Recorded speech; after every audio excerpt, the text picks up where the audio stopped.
Geosynchronous orbit, or GEO, is a thin ring about 36,000 kilometers above the equator, and typically it's been regulated as something of a parking lot, where operators tell the International Telecommunications Union, or ITU, what slot they want to reserve over the equator, and they'll park their satellite there for 10 or 20 years. But recently, we're starting to see that there are certain types of satellites that are moving more than we expect. So we looked at a data set of 109 Chinese satellites. What we found is that 86% of them stay in place for over the 9-year span of the study.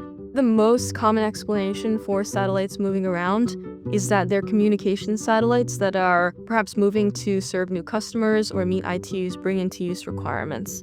This behavior is not unusual for a communication satellite, but there is an interesting subset of satellites that are moving around a lot. The Skyliners are a really unusual bunch of satellites because they move so often. They are often shifting their longitudinal position, often many times a year. European analysts have suggested that behavior like this, akin to Russia's Luch satellite, could be used to move closer to other satellites to intercept unencrypted communications. In addition to the Skyliners, which are frequently executing longitudinal shift maneuvers, there are also satellites that never rest and are always moving. These satellites will start at one longitudinal position and then just keep moving from Europe to eastern China, stop, and then continue moving the other direction. This might be due to their space situational awareness mission, but it remains unclear what their actual mission is. And these haven't been sort of fully described in public literature and are a really fascinating case because there are no other satellites in geosynchronous orbit that move the same way.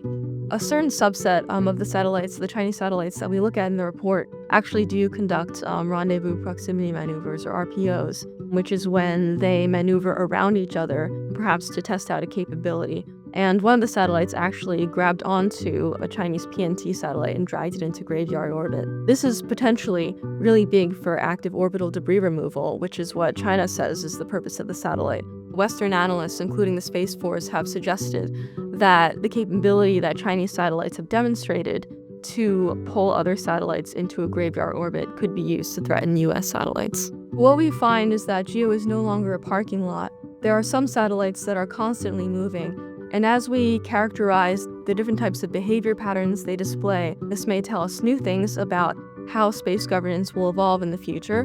One thing that I'll definitely be watching over the next couple of years is, do these behavior patterns still hold, or will new behaviors start to emerge?